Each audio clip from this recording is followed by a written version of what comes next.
asalaamu calaykum waraxmatullaahi wabarakaatuhu. kulanti wacan daawada kusoo dhowow warbixintan waxaan isleeyahay waxay leedahay ahmiyad gaar ahaaneed. waxaan ka soo xigtay barta caafimaadka ee Somali Doctor, waxaana ay arrintu igu dhalisay kadib markii su'aalo badan ay dad badan ay soo weydiiyeen kadib warbixintii aan kaga hadlayay sida ugu fudud ee lagu kala qaado uurka. warbixintan waxay tahay xubinta ragga ma la dheerayn karaa, maxaase ka dhalan kara. waa warbixin caafimaad oo aan wax badan iskala wadaagi doono, ahmiyaddana ay tahay in qofka uu ku kalsoonaado awoodda alle uu siiyey. waxaan ognahay in internetka ay ka buuxaan kumanaan xayeysiin ah oo ka hadlaya sida loo xoojiyo ama loo weyneeyo xubinta ragga, iyaga oo ka hadlaya kaniiniyaal, kareemo la marsado ama qalab lagu dheereeyo xubintaas. laakiin waxaan mid mid u dul istaagi doonnaa qalab kasta oo ay dadkaasi soo bandhigeen kuna xayeysiiyaan baraha internetka iyo dhibaatada uu leeyahay. arrintaasi maxaa ka jira? marka hore, wax kasta oo jirka muuqaalkiisa bedelo ama ha ahaado xubinta taranka ama meelo kale oo jirka ka mid a sida caloosha iyo wejigaba, waa qasab inay waxyeello ay ka dhalato muuqaal beddelkaasi, kuwaas oo kala darnaan kara. waana muhiim qofkii ku fakero arrimahan oo kale inuu ogaado waxa ay diinta islaamka ay ka qabto. rag badan ayaana ku qanacsaneen cabbirka ama qiyaasta eebba uu ku abuuray xubintooda taranka, kuwaas oo aad u raadinaya siyaabo kala duwan oo ay wax uga beddeli karaan. waxaana muhiimsan mar walba inaad ku qanacsanaato awoodda alla uu ku siiyey. kuwaasi badankood waxay ku dhacaan dabinta shirkadaha sida been abuurka uga macaasho daaweynta cabashooyinkaasi la xidhiira. waxaa lagu qiyaasaa in shirkadahaasi sanadkiiba ay ka faa'iidaan daawooyinka kobcinta raganimada $200 milyan. baaris la sameeye kadib waxaa la ogaaday in dadka cabashadan muujinaya ay markii 3 loo qaybiyo 2 ka mid ah aysan biciladan aysan qabin, laakiin iyaga ay aaminsan yihiin in dhibaatadan ay haysato. sidaasi aaweed waxaa habboon inaad dhakhtar la xiriirta inta aadan isticmaalin waxyaabo kala duwan oo ay ka mid tahay daawo ama qalliimo arrintaas lagu dheeraynayo. waa yar tahay dadka isticmaala qalliimada oo ah dadka Soomaalida, laakiin waxaa laga yaabaa inay jiri karaan dad isticmaala daawooyin. waxaana dhibaatooyin ka dhalan kara dhammaan daawooyinkaasi. mid mid ayaana u dul istaagi doonnaa mid walba iyo dhibaatadeeda. waa muhiim qofka inuu ku qanco arrimahaasi si aysan saamayn ugu yeelan xagga dareenkiisa iyo raganimadiisa, iyagoo ka qayb qaadan kara qofka bini'aadamka inay ku dhacdo diiqad ama niyajab, taas oo keeni karta xanuun maskaxeyd.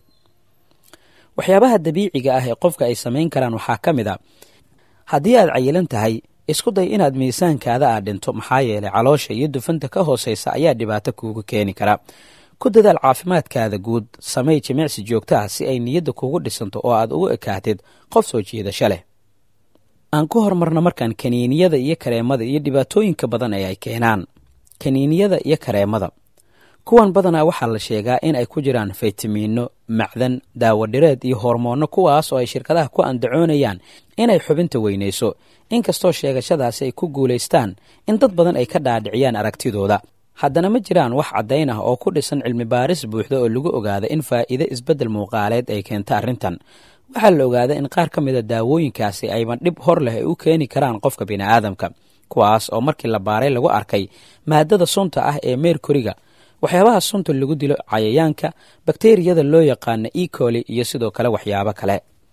Professor Wiley oo ah mid ku takhasusay xanuunada ku dhaca xubnaha taranka wuxuu yidhi, wax isbeddel ah oo dhirarka ay u keeni karaan daawooyinkaasi ma jirto.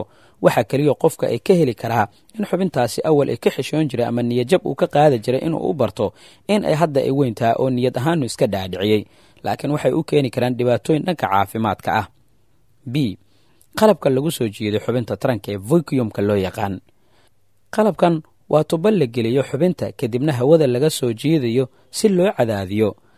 tani waxay keenaysaa qulqulka dhiigga xubinta soo galaya uu bato, kadibna dhiigga uu ku soo aruuro, sidaasina uu ku bararo.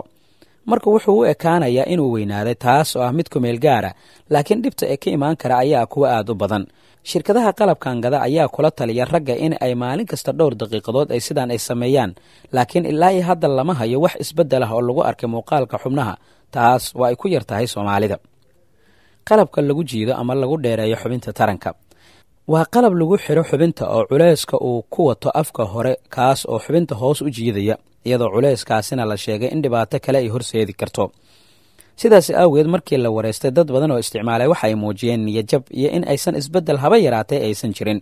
qaarkood waxa ay kala kulmeen in ay dhibaatooyin badan ay u keento sida inay kaadida ay ka faraabacsato iyo in tubada iibta kaadida ay dilaacdo, taas oo dhibaato dadka bini'aadamka u keeni karta, laakiin waa ay ku yar tahay Soomaalida. Qalliinka lagu sameeyo xubinta. Qalliinkan sida lagu sameeyo waa in jirka laga soo gooyo dufan ama xayir iyada oo lagu talo xubinta si ay ugu ekaato in uu weyn yahay oo kale ama uu cayilan yahay. Tani dhibka ee keenta ayaa ah in meesha laga jeexay xubinta haar ay yeelato oo marka xubinta ay kacdo ay kadkadood iyo dhibaatooyin kala duwan ay u keento. Mararka qaarkii dhibaatooyinka dadkaas ay la kulmaan waxaa ka mid ah in xanuunada noocan oo kale ay keenaan niyad jab. Waxaa la sheegaa in dadka qaliinkan sameeya ay u bateen in ay isdilaan oo niyad jab aawiis ay dhibaatooyin kala duwan ay la kulmaan. Haddaba tala guud. Waxaa mar walba wanaagsan in qofka bini'aadamka oo la xiriira dhakhtarkiisa u gaarka ah si arrimahan iyo cilladaha soo wajahay uu kala tashado. Marka dhibaatooyinkan oo kale qofka ay la kulmaan, waxa uu inta badan wanaagsan in uu niyad ahaan aamino waxyaabaha Allah subxaanahu wa tacaala uu ugu deeqay. Mid xigta ha ku fikirin in aad qalqidii ama abuuristii Ilaahay aad badashid si aad kalsooni dheeraad ah u dareentid. Sida ka muuqata, siyaabaha kala duwan ee arrintan lagu xalliyo ama lacagaha looga sameeyo ayaa ah mid istaahisha in dhibaatooyinka kaaga imaanaya darteed inaad gabi ahaan ka leexato. Midda saddexaad waxaa tala ku aadan dhalinyarada aaminsan in dhibaatadan ay haysato ay tahay in ay niyad ahaan ka saaraan waxa niyaddooda ku jira, sidaas ayayna u kala duwan yihiin dhammaanba dadka bini'aadamka aragtiyadooda iyo dareemada ay qabaan. Waxaan filayaa in wax badan ay ka kororsadeen dadka Soomaaliyeed ee arrimahan hadal haya. Waxaa laga soo xigtay qoraalkan barta caafimaad ee Somali Doctor.